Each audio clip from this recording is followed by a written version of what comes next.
Good morning and welcome to Zicklin Talks Business. I'm Bruce Weber, the Willem Quaker Dean at the Zicklin School of Business, and I thank you for joining us today for this important conversation on how shareholders exercise control over major corporate issues through the voting of proxies. For passive investment funds holding many stocks as well as smaller active funds, the control model is not so clear. Since these funds can't afford to research countless proxy items, they rely on so-called proxy advisors, such as Institutional Shareholder Services, ISS, and Glass Lewis. These advisors provide research, voting recommendations, and policy directions to manage shareholder voting. Institutional investors with hundreds and thousands of holdings rely on them to navigate complex high volume corporate governance issues such as board elections and executive compensation at the level of individual companies.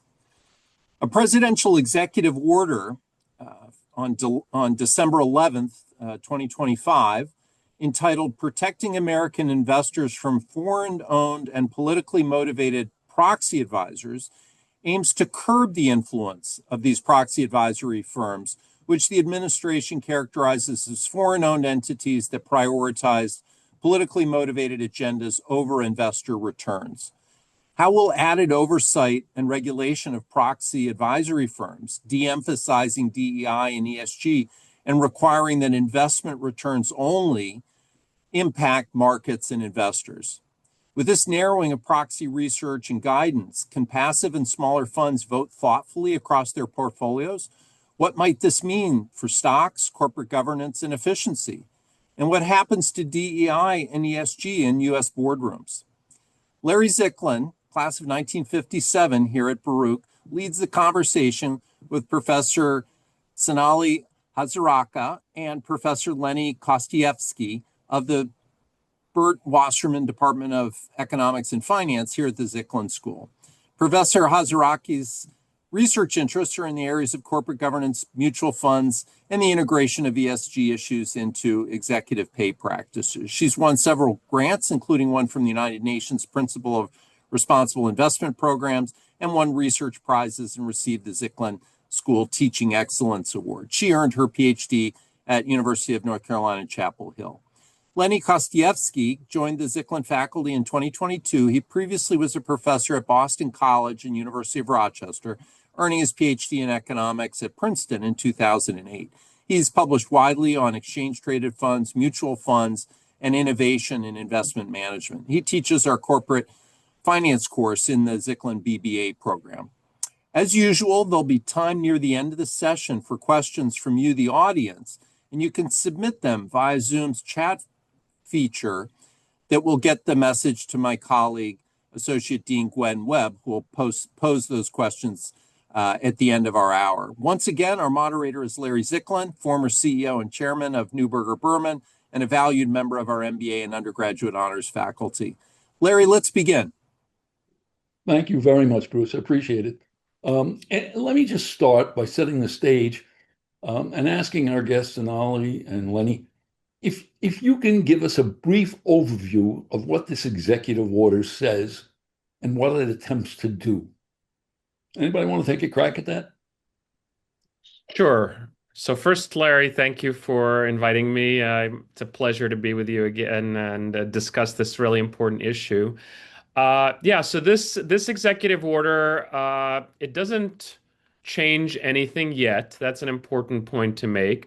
But it does kind of set the stage for changing the role or examining the role of proxy advisors. So it was put out in December, and basically it says that we think that proxy advisors play a really important role, and in recent years they've been pushing corporate America toward ESG and DEI, and potentially not thinking about maximizing shareholder value. And that's something that the administration thinks is not good for the corporate America, for business, for shareholders. And so, in response, it basically directs several agencies of the federal government to examine the role of proxy advisors. So, it asked the SEC, for instance, to look at whether the recommendations they make are based on fact and not politically motivated. Potentially ask them to examine whether the proxy advisors need to register with the SEC as investment advisors. It asks the Department of Justice to look at whether there's some sort of anti-competitive practices, given that there's only two proxy advisors that control most of the market. Um, um, in this area, and then it asks Department of Labor to see whether the proxy advisors should also have fiduciary duty in terms of their recommendations. So it kind of sets the stage for changing the landscape, but there's likely to be a lot of litigation. So I don't think it's likely that anytime soon there's going to be major changes. So it's more like, I would say, a shot across the bow to the proxy advisors. Essentially, we're watching you kind of stop including DEI and ESG related issues in your recommendations and focus more on shareholder value. And is there any evidence that the proxy advisors have not focused on shareholder returns, shareholder value? Not, at least not seen by any academic study or any specific study.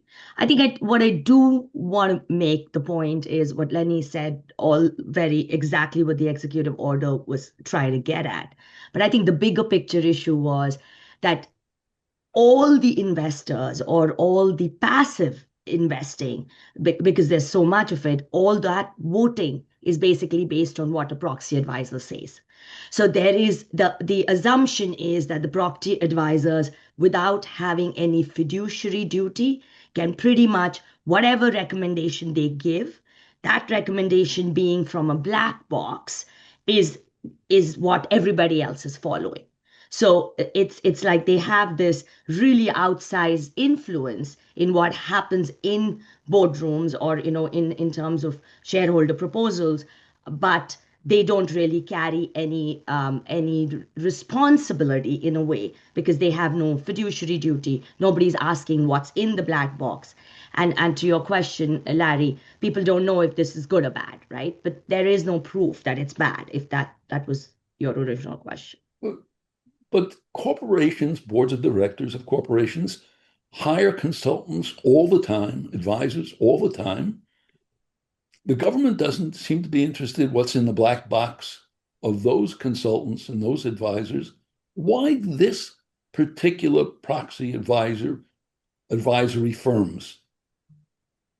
I think, first of all, it's much more, that industry is much more concentrated in terms of the consultants they hire for other things. You don't have one or two companies that everybody hires and everybody listens to. And more specifically, I would say that I think the main motivation of this executive order, if that's what you're getting at, is that the current administration is very hostile to DEI and ESG, and they think that the proxy advisors are the main reasons why it's become so popular. So this is like a way they can't go after every single company, but this is a way, as Sonali just said, because everybody, all the institutional investors, especially the passive ones, listen to the proxy advisors. This is a way for them to kind of get at the issue of ESG and DI, kind of prevent it from, and maybe reduce its influence without kind of in one fell swoop. So that's why I think that they're really targeting the proxy advisors, because they have, as Sonali said, such an outsized role. It's an easy way to kind of get at ESG and DEI effectively without having to regulate every single company. So if I focus on ESG for a minute, is there evidence that the proxy advisory firms really suggest voting for every ESG proxy question that comes down the pipe? Is there hard evidence for that? No, I don't think so. There is no hard evidence that they vote for every ESG recommendation which comes down the pipe. The evidence, I would say, is more that they do vote for more disclosure. They definitely push for more disclosure on ESG related issues, which I believe, and I think most people would say is a good thing. Disclosure cannot be considered a bad thing. So that's definitely, there's evidence, which is that they are pushing for more disclosure. They're actually pushing for more specific information. How does climate risk impact your company? Which, for example, let's go down to the basics, right? Like if you have factories in X number of countries or X number of cities in the US, where are those cities? What are the sea levels in those cities? What are the probability that you're going to be impacted with the next big climate disaster, whether it's a tornado, whether it's any climate related incident. So I think that's really what they're pushing for, the proxy advisors. And one thing to add is that the proxy advisors also allow their customers to customize the advice. So you can potentially tell the proxy advisors, I'm really worried about climate change, and so help me decide how to vote based on my own concerns. So there are kind of general recommendations that the proxy advisors make, but there's also customization for different clients of the proxy. In other words, different investors, different institutional investors, based on their own attitudes toward ESG. And as Sonali said, it's definitely, I would say, the way they explain it is that they are looking at ESG, but through the lens of maximizing shareholder value. So their recommendations are not, vote for this because we need to save the planet, or don't vote for this because we need to save the planet. Their recommendations are that this climate-related measure, or whatever ESG or DEI-related measure, will in the long run help the company avoid other issues, or avoid regulation, or avoid a big catastrophe. And in that sense, in the long run, even though you might think that this is just in the short run costly for the company if they have to disclose more, or they have to do additional work on ESG related issues, the way that the proxy advisors set this up, or kind of discuss it, is that it will help in the long run to improve shareholder value. Now, the administration would probably argue that that's a facade, that they're just pretending that they really have behind the scenes, that they have political motivation. We can't look into their heart and ask, why are they recommending this and not recommending this? It is a black box, as Sonali said. So though they do explain their recommendations as well. So I would say to sum up that the proxy advisors definitely sometimes support ESG related, sometimes they oppose it.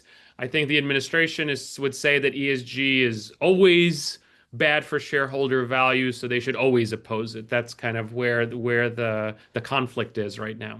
But they've provided no evidence that ESG and the recognition of ESG is bad for shareholder values. You're talking about the administration now? Yeah. No.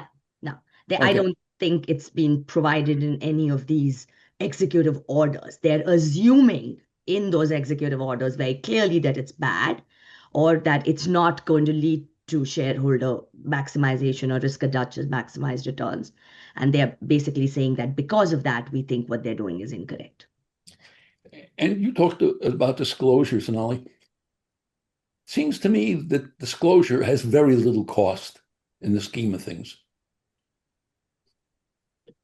Yes, overall, they're right, but there is a cost at the company level to increase disclosure. We can't just ignore that, right? If a company was providing, say, very limited disclosure, now if they have to add on more, there is a cost of bureaucracy, there's a cost of hiring people to do some of that. So there is a cost, but the question is that cost onerous? And is it leading to less shareholder value relative to if there was no disclosure cost at all? I think it is not that onerous. I think it is value added for companies to provide more disclosure. Though I would just add that the administration would say that when you make them disclose, that also changes their behavior. And if the administration is against these ESG actual initiatives, which they are, I think that's not controversial to say.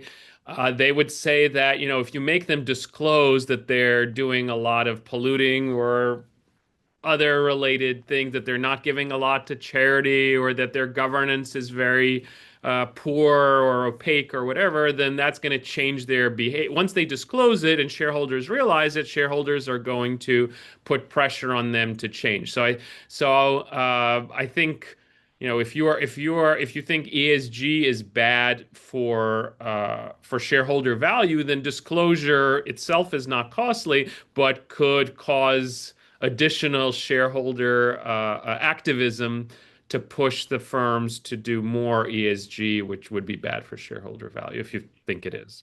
I must admit, in another life, I'm part of on a board that not for profit that asks companies to disclose their political contributions. And I have to admit, it's my feeling that if you disclose your political contributions, you will change your behavior. And that's exactly what my reasons for being on the board are, because I think there's too much money and all the rest of it.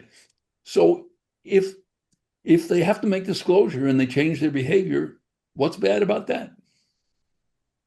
Well, there's a cost as per the government that if you do excess ESG, or that's their assumption, you're doing too much of something which is not value added to the shareholder, and that's the cost. So you talked about customization. If I'm a company that's got my factories on the coast and I'm worried about sea levels, or if I'm a company that has my factories somewhere in California in the fire zones, I have a different responsibility, I think. And in the long run, it may be in the shareholders' best interest for me to pay attention to the E in ESG. Absolutely. And in that case, I think it would, to your point, it would be shareholder value maximization. I think from the government's perspective is that, and I think before I get to the government, I think what Lenny said is exactly that. When the proxy advisor for this particular company is giving a recommendation which is ESG Pro, is probably explaining that.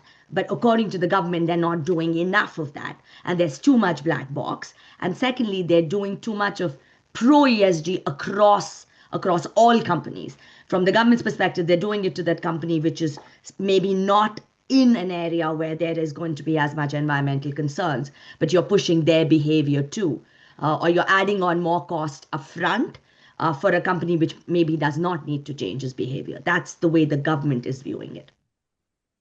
You can also argue that to your point, Larry, the example you gave, if it's true that the government would say, or the anti-ESG side would say, that if ESG is really good for shareholder value, you don't need to push the company into doing it. The management themselves can decide without any voting, without any proposed shareholder proposals.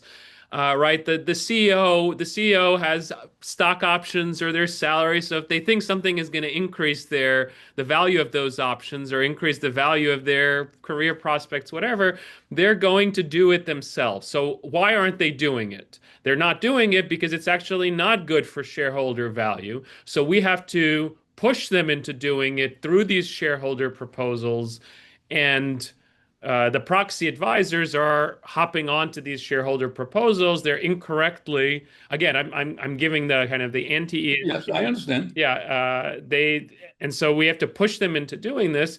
And if we're pushing them into doing this, we're hurting shareholders, and that's something which we should not be doing if we want to kind of maximize shareholder value, which is what the voters should be thinking about, what the institutional investors should be thinking about.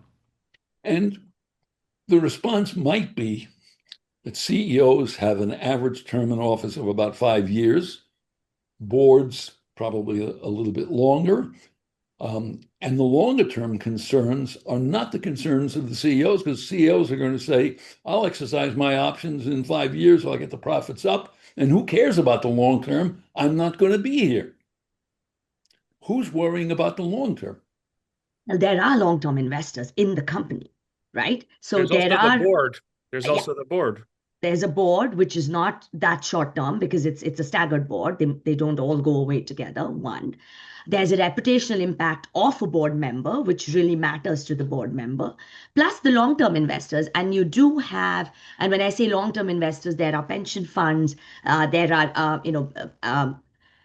pension funds, there are endowments, there are other shareholders who may be activist in terms of how we call them, but they are the people who believe in ESG or believe in the value of ESG and hence are pushing the board.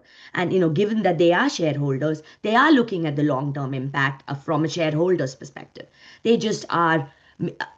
That's I think where the dichotomy is. They are looking for a long-term value for the company. So in which case you're saying there may be cost upfront to doing some of these ESG initiatives, but in the long term, we know we are going to be better off because we know regulation is coming. We know transition risk is a matter of time. So it makes sense to do this in the longer term, but it's the short-term investors who may not be okay with this. So there is that piece of this.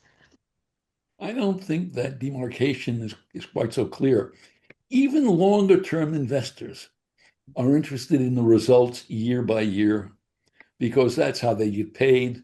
The people that run these investment advisory firms get paid, not the proxy advisors, but the investment advisors get paid based on results. Hedge funds get paid based on results.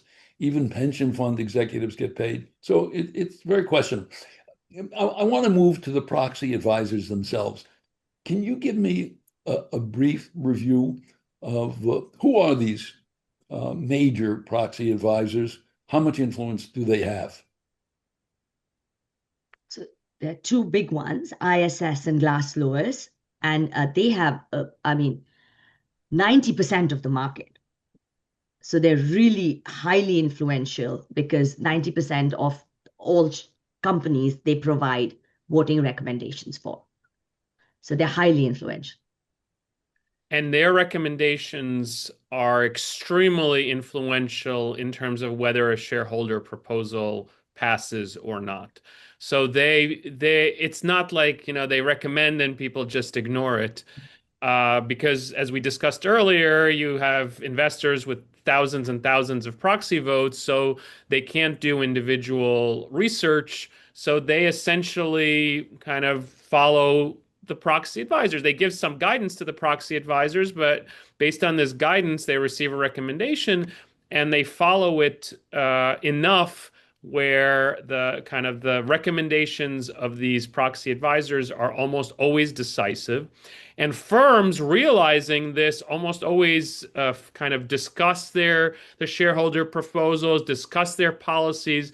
So they are, I think, one of the even if you're pro ESG, one of the concerns is that they are so influential that it's not clear that we should be leaving up kind of corporate America's entire set of policies to just a couple of firms with very little competition, with very little information on how they are deciding how to vote. So they have their proprietary models, but we don't know what their motivations are for every particular vote.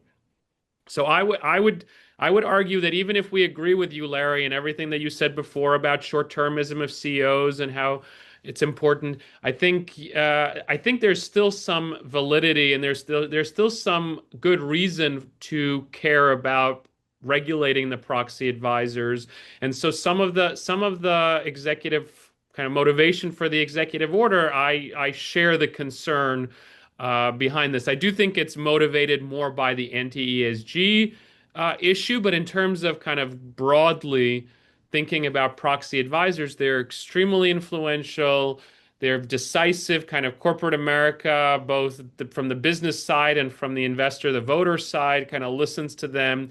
And so it would be nice to kind of create more competition there, have more disclosure of information, and that's really where I know we're going to discuss this potentially we'll discuss this later, but I think there's a lot of remedies for this which could potentially weaken the role of the proxy advisors and not have all this power concentrated in two companies, which just kind of basically decide all of the how all the shareholder proposals in the country are going to go. And I can't remember if it was Sonali or you, Lenny, that mentioned these two firms were foreign owned. Is that relevant? Is there evidence that because they're foreign owned, they're doing something untoward? This was in the executive order, to your point, Larry. That's the order kind of made that point. And I don't think there is any evidence that that's got anything to do with their voting recommendations. It was just one more thing the government had as a point to make, that they may have other political motivations. Yep. Boards of directors of various firms hire proxy advisors because they see a need to hire those proxy advisors. Why should we get in between boards and the proxy advisory firms? Well, I think, well, the people who hire the proxy advisors are if you're talking about firms like Neuberger Berman, or you're talking about the. No, I'm talking about firms like Neuberger Berman. We Okay, happen okay, to okay. do it differently. Just wanted to make sure. Okay, so you're talking about the voters. The voters. Yeah. So the reason why they like the proxy advisors is that they don't want to take on the risk of voting and then being sued by their investors for voting in a way that led to some poor outcome, led to the company going under and the underlying shareholders losing a lot of money. So this is advantageous for the voting firms, for the institutional investors, because it's a cheap way for them to, well, first of all, to know how to vote, but also to not have to take responsibility for their votes. They always can say, I just voted the way the proxy advisors said. Don't blame me that recommendation led to a catastrophe at that company. And if you are the government or if you're a shareholder in Neuberger Berman Fund, you might want Neuberger Berman to spend a little bit more time and not just kind of offload this to the proxy advisors. So I understand why the institutional investors like this setup where they can just just outsource this entire responsibility to the proxy and the litigation risk to the proxy advisors. But is it good for for social welfare? Is it good for the correct kind of votes being taken? Is it good for the shareholder value in these companies? That I'm less confident in. So it's not that we're getting in, there's an externality here from this relationship which the government might want to regulate. To exactly what Larry's saying, right? So the fiduciary responsibility of what their vote would mean is on Neuberger Berman. But what's happening is, because they're using a vote from somebody who doesn't have any fiduciary responsibility, which is the proxy advisor, it's in a way exactly what Lenny says. When things go wrong, it can be, this was not my vote. I took somebody else's vote. And I believe them because they said they did all this work at the back end of it, and everybody takes their vote. So and I think that's the government's point, is that everybody takes the vote of somebody who has no fiduciary responsibility. So we get first of all, let me disassociate myself from Neuberger Berman. I don't have any relationship anymore. And Neuberger doesn't work exactly that way. They have their own system for voting proxies. I just want to make it clear. Yeah. We didn't mean to cast any aspersions on Neuberger. I got it. We just used it as an example. Exactly. I got it. A company like Vanguard, in many of its funds, charges, I happened to notice this last night, 2 basis points. Mm-hmm. And they're so efficient to manage a $1 billion fund for 2 basis points. If they had to research every proxy question, my guess is they probably have, who knows, a couple of thousand companies, maybe more than that. And maybe there are 10 questions every year. If they have the 2,000 stocks, that's 20,000 proxy questions. They would have to have a slew of professionals working on this, which adds to their costs, which ultimately they'll pass on to their shareholders, and it won't be 2 basis points anymore, which is a cheap way to participate in the securities markets and the equity markets. How do you react to that? So that you're right. So I think there are going to be 2 different things which are going to happen. One is the proxy advisors are we are already seeing that, are not going to give one recommendation. They're not, I mean, both ISS and Glass Lewis have talked about, they're going to not anymore give one benchmark recommendation for a company on voting for different things. They're going to basically tailor it to what the client is upfront saying are their motivations. So we're not going to have a situation where Vanguard is going to look for every question and find their own answers. It's going to be, they're still going to use the proxy advisors, but the proxy advisors are going to tailor it more to what Vanguard wants them to talk about, right? Like in terms of whatever the Vanguard's motivations are. The second thing, which is we are already seeing happening, is Vanguard is now going and asking the actual owners of the stock what they would like to do. So if I am an actual owner of a stock in an index fund, Vanguard is running that index fund, they are sending me a survey or a questionnaire which says, would you like us to vote for you? Would you like to vote yourself? Would you like your fund manager to vote for you? They have different options. Because there are, even within a Vanguard, there are different funds. And some funds, for example, an ESG or a sustainable fund, could vote differently. The fund manager of that fund could vote differently from an index fund manager, because the fund manager of the ESG sustainable fund has already clearly made the case that I am ESG motivated. I believe in the long-term value of ESG motivation. So if I am owning an ESG fund share, then I'm okay with that fund manager voting towards an ESG kind of question. But then that survey will take into account what me as the ultimate owner wants to do. So I don't think it's going to be that Vanguard's going to do all the work. It's not going to necessarily come in-house, but there's going to be more fragmentation of the vote that Vanguard does because of all these different things. So there's going to be more retail investing. Maybe there's going to be more retail voting blocks that will come into play. There'll be more about what each fund manager wants to vote, as well as the proxy advisors will provide different pieces of advice depending on what the client is looking for. And just to jump off on the Vanguard issue, so recently Vanguard specifically asked in certain funds, asked its investors which kind of proxy policy do you want? Do you want one which is more ESG focused? Do you want one which basically always votes against ESG and is entirely about shareholder value? So this is I think this is kind of where we're going as a result of this initiative, which is that we don't just kind of let the proxy advisors decide.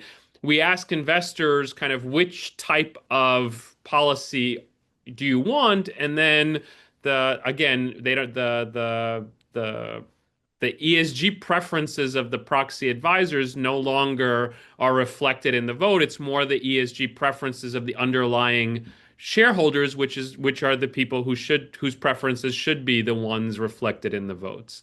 So I think that I don't know how related this is to the executive order. I don't know, what the exact order, chronological order is, but at least these two things have happened recently, so they might be tied to each other. And I wouldn't be surprised, given how big and important Vanguard is, that other large institutions. So we haven't talked about JP Morgan, for instance, said that they are completely abandoning the use of proxy advisors. They have their own internal AI-driven process for deciding how to vote. That's also, of course, black box if you're using AI. But and we don't, we don't know. And it's the largest bank in the entire world, so they have a retinue of people that they can use to Exactly. They're address not this. like Vanguard. They do have a lot of resource. They also have trillions of dollars in assets under management, but not as much as Vanguard. So there are solutions that are coming along in response to this concern about how much power proxy advisors have, especially on the issues of DEI and ESG. I think those are kind of the two issues where there's the most concern. So once we kind of delegate to the underlying shareholders whether they want a proxy policy of being pro ESG or anti ESG, I think the concerns are going to be a little bit less strong, and potentially there's going to be not as much not as much a regulation that will be necessary as a result. And then it'll become a problem of how much information will I disclose about the subject. I think that'll become controversial. My recollection is, please correct me if I'm wrong, is that 80% of individuals never vote their proxies. That's probably right. That would not surprise me. Yeah. That's my recollection Yeah. of the numbers. Yes. So let me ask you a question. If the proxy advisory firms, the two firms that you mentioned, ISS and Glass Lewis, were to disclose what's in the black box, would that ameliorate the problem? More information is always good. Yes. I don't know if it's going to ameliorate the problem completely. That and depends on how you view the problem, right? Well, if you're looking at it from the administration's perspective, the problem is that there's too much voting in terms of ESG. And it may not ameliorate the problem, because once you see more of the black box, you're probably more and more people are going to realize that there is a reason to do more ESG kind of activity at the firm level, and including providing more disclosures, because that tells us that there needs to be a change of behavior. So, I mean, I'm not sure it's going to alleviate the problem from the perspective of the government. Yeah, I agree. I think the problem is not from the anti-ESG point of view. The problem is not that we don't see the models. The problem is that the models are giving the wrong answer, and so we need new models which give the answer that ESG is bad. Um, So we and start with the conclusion and work toward the evidence. Well, Yeah. if you believe ESG, if you believe that the models are constructed based on politically motivated reasoning, then you would argue that the proxy advisors are looking for the conclusion and creating the models to reach their conclusions of, vote for ESG. So I think I kind of agree with the solution of just let the shareholders decide, right? This is a very controversial topic. There's a lot of investors who believe ESG is very important and is important on its own, or is important for shareholder value. In any case, they're in favor of it. And then there's others who think ESG is a waste of money, it's do-goodism, and it hurts shareholder value. And the only way to figure out which side is bigger for a particular vote is to let the underlying shareholders, rather than the proxy advisors, decide which side has the majority or has the weight of the argument behind them. If you believed that the long term was threatened by ESG, and the short term profits were better served by negating ESG, why would we leave that to the public shareholders who don't vote anyway? We're not leaving it just to the public, right? Like the asset manager is asking them what you would want to vote on. And I think when that starts happening, what's going to also happen is that there's going to be more information that is going to be provided overall on this info. The retail investors who want to vote a particular way will be looking for more of this information. So I think overall, there will be more information provided and looked at. You're going to have, I mean, we know with AI, there is a lot more information available. So that's going to be one way to get more information out. It's going to be important that the information is correct. So you're going to have proxy advisors or, asset managers or a JP Morgan, whoever is providing this ESG related information, or I want to be clarified, not just ESG, related to shareholder value, what they believe is going to lead to more shareholder value. They're going to have to provide more data, provide more methodologies, and that's what the retail investors are going to see. So you're going to see more of the black box. And I think more of the retail investors are going to actually see more of that or going to seek more of it out before they vote. So I don't think you're leaving it to people who don't care or don't have the information. The ones who will vote will seek that information. Also, just to add to that, so you mentioned before that most individual investors don't vote, and that's not surprising, given how much we're busy with other things.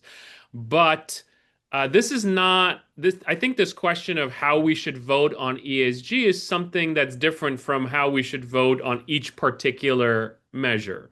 So we can, I open an account and I invest in a fund, and the fund asks me, do you want to vote for ESG or not? Or, which policy of 5 do you want me? How do you want me to think about voting?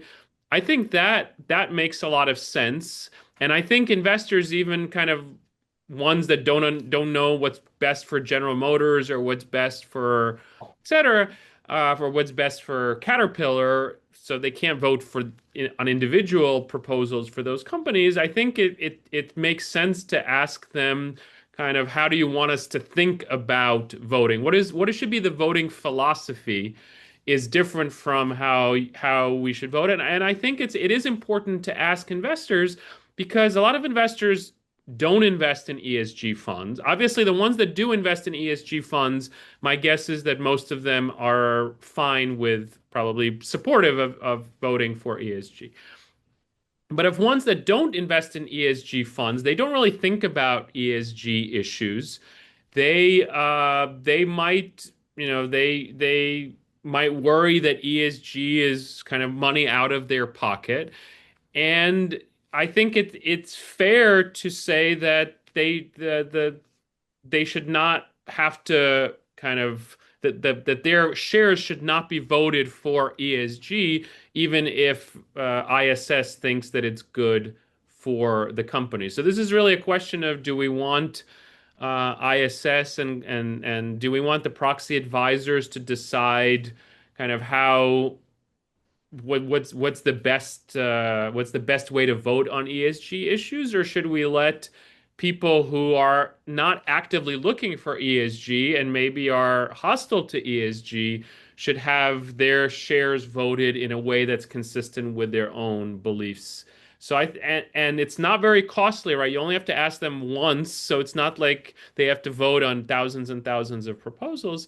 I think it makes perfect sense, and I wouldn't be surprised if, specifically on controversial philosophical issues like ESG or DI or maybe others that come in the future, that this is the way that the large institutions like Vanguard are gonna decide how to vote, rather than just kind of completely allowing the proxy advisors to decide. So the executive order's moral claim is that proxy advisors should have a single overriding duty, which is to maximize financial returns for investors.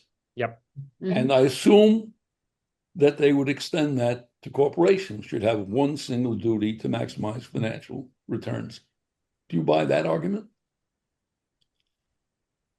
Yes, but it depends on how you decide what is maximizing shareholder. Like I buy the argument that in the end it is maximizing shareholder returns, but when you start actually considering long-term risks, and you take into account all the different pieces of risk, which include climate risks, which include risk of not having a diverse employee base or a diverse board, then when you take into account all of these, then you are doing the right thing by bringing in ESG or bringing in DEI. And yes, that would lead to long-term shareholder value. There seems to be scientific belief, evidence that the planet's at risk. Mm-hmm. Government is supposed to protect us against risk, the citizenry. Mm-hmm. How does that mesh with what they're doing on this executive order? Well, I would argue that everything you said was correct, but it's not clear that kind of using proxy advisors is the right way to solve this problem. So if you're a politician, you're of course very happy with you don't have to vote for a carbon tax, or you don't have to vote for mandatory reductions in carbon emissions, or all the other measures that are available to the government to solve this issue. You kind of say, you know what, let's just let proxy advisors essentially do their work of making the corporations do what we want them to do anyway. And at least from my point of view, I don't think that's the most efficient way of having the solving these kinds of big questions like climate change. And obviously climate change is a concerning issue, and the government can tackle it directly rather than have it done through activists putting in shareholder proposals and then having the proxy advisors recommend voting for them, even if the shareholders think that it's going to be really bad for the company. That doesn't seem to me like the process, the most efficient, straightforward process for solving this problem. So I agree with your premise that government that when there's a big kind of externality like issue like climate change, which needs a government, which can only be solved at the government and probably at the international level if you really want to truly solve it. I agree with that, by the way. Then I think there's a lot of way there's direct regulation. The government can just, the EPA can say we are regulating carbon emissions, and so you cannot emit more than this amount, blah blah blah blah. And then this doesn't have to be filtered through the shareholder process, and then the CEO can still worry about maximizing shareholder value, constrained by the regulation, while observing the law and following the law and following regulations. And so that's a much more efficient process than having like ad hoc. Every company does it based on how much their CEO worries about climate change or how much their proxy advisory firm or shareholders who listen to the proxy advisory firms are voting in favor of these initiatives.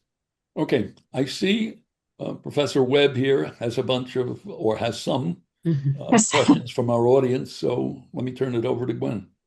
I want to repeat one question that has come up a couple of times, and it's something that you really have discussed, but I just wanted to focus attention on it again. If shareholders want more ESG, then doesn't it add shareholder value to do more ESG, even if it might lower long-term profits in the sense of giving shareholders what they want? I know it's something that's underlined a lot of what you said, but it's a question that is really high on the minds of our audience. So maybe you could address that one more time, if they want it. I think if they want it, that's fine. I think the concern is that they don't want it and that the proxy advisors are pushing it on their own. So if they want it, then without proxy advisors, we could just have the institutional investors kind of poll their shareholders. Do you want it? Oh, look, they want it. So we're going to vote for ESG. But right now, the way the system is right now, nobody asks the shareholders, do you want especially the ones who don't invest in ESG funds, nobody asks them if they care about ESG, if they think it is good, if they think that it should be voted for, even if it hurts shareholder value because it's important for kind of general social welfare or the welfare of the planet. And that's kind of the system we're in right now, is that the proxy advisors, whatever their motivation is, maybe their motivation is pure, maybe they are politically motivated, but they're the ones that drive a lot of ESG. Gwen, let me interrupt. Lenny, is there any evidence that the two big proxy advisors are politically motivated? No, there's not. Okay. Okay, Gwen, I'm sorry. There's no evidence at all. So the executive order puts out a lot of allegations. Maybe they're doing this criminal stuff, maybe they're doing that criminal stuff. Uh, it's not based on any particular evidence of anything illegal, anything unethical, anything politically motivated. There's no evidence, and I want to make that. Thank you for asking that, because that's really, really important. Right. And Gwen, I think that's exactly why it's important that the vote goes to the actual shareholder. If the shareholder genuinely wants that, then they can vote for that, right? They can vote for change at the company level, even if there is a short-term, shareholder value goes down. The other way shareholders can vote for it is just divest. So there are two pieces of this, right? That if I truly don't agree with the company, the way the company is, I'm not a shareholder of this company anymore. I just leave. The issue is that if you own an index fund, you can't really leave. And that's why then the thing is, who is voting for me when I'm in the index fund? Right now, it's the proxy advisor making the vote for everybody in the fund. So the idea is that if you can bring it down to the actual owners, even if they're in an index fund, then you'll get more of what the actual shareholder wants in the voting. That's really what's going on. Would this involve pass-through voting, and operationally, how feasible is pass-through voting?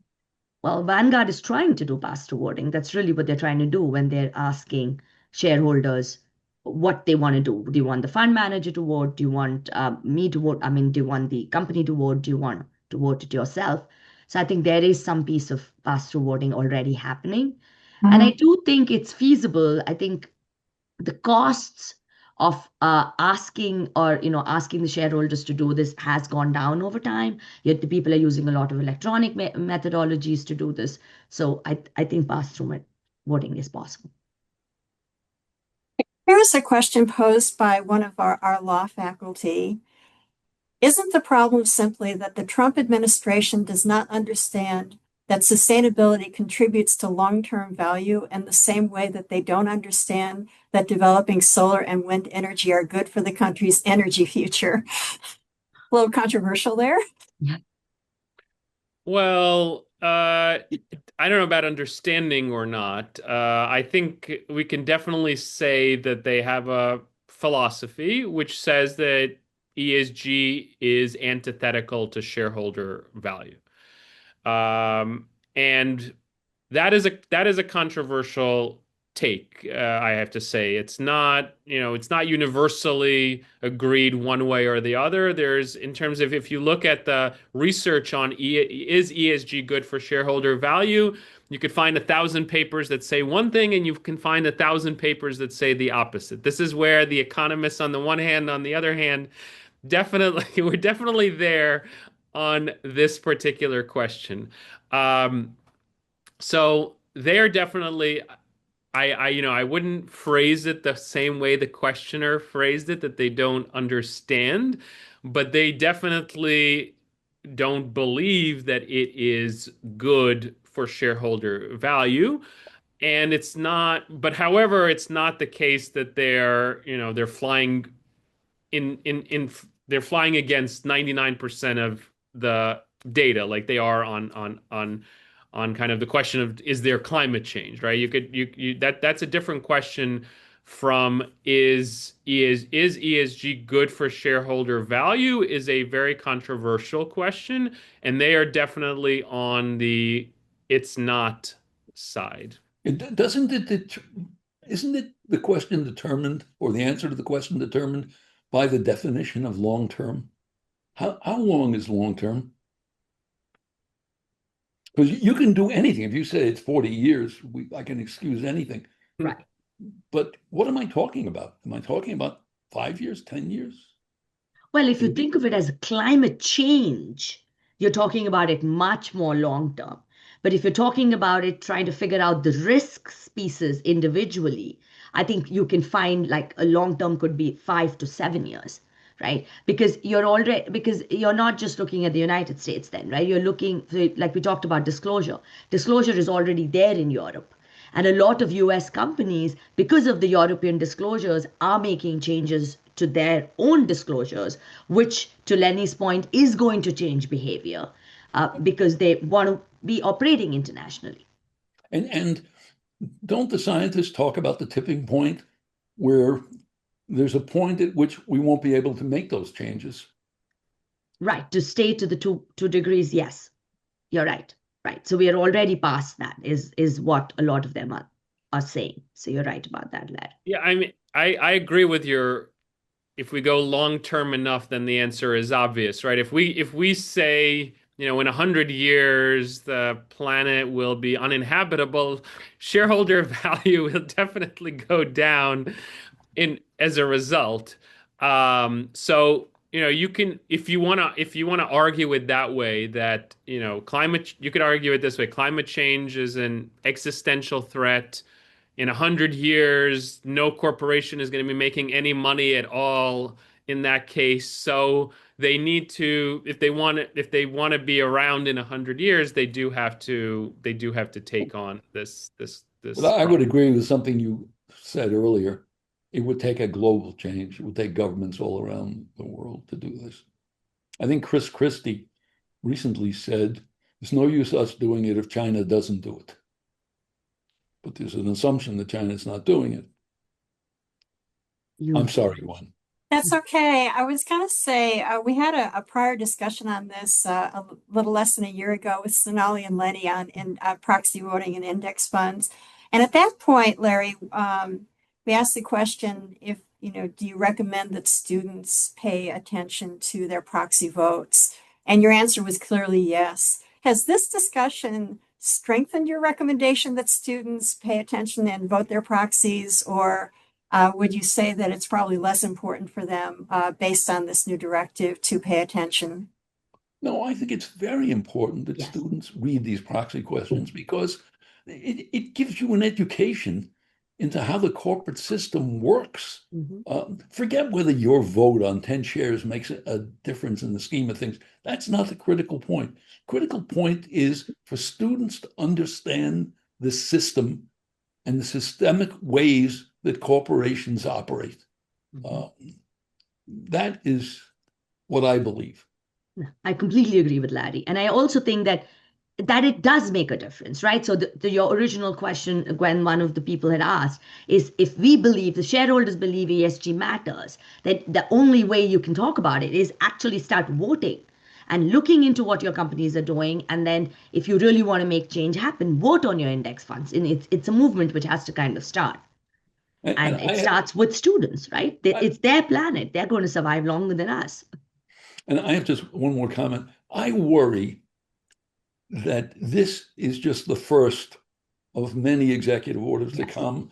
And I worry, and I'm not worried about McKinsey particularly, but I worry that McKinsey can be next, that their advice is somehow politically motivated in one way or another, God knows how. I don't like to see government's fingers all over things. I agree with you. This administration unfortunately has some reputation for kind of being very, very active in terms of things that they don't like. Anything that's hostile to the president, they're immediately going to get involved. So I certainly, even if this particular executive order is well intentioned, there could be unintended effects in related to future orders, related to other kind of shots across the bow against other types of firms that the administration is politically disagrees with. So that's certainly something that's troubling. It's, we didn't have time to discuss that. That was kind of outside the discussion today. But broadly, I, like you, Larry, am worried when an administration is very, very takes a very active role in kind of figuring out individual contractual relationships between different businesses, and hopefully, the worst that you are envisioning is not going to occur. Thank you, Lenny. Thank you, Larry. Thank you, Sonali. The Thank hour you. is up. I'd like to let everyone know that our next webinar is April 8th. It's on reputational risk for financial institutions and other organizations. The guests will be two more of our Zicklin faculty members. It will be two faculty members now from the management department, Lauren Idinlium and Naomi Gardberg. So we look forward to that one. And for now, thank you, Lenny. Thank you, Sonali. Thank you, Larry, very much. Thank you very much. Thank you, everybody. Thank you, Sonali. Thank Thank you. you, Lenny.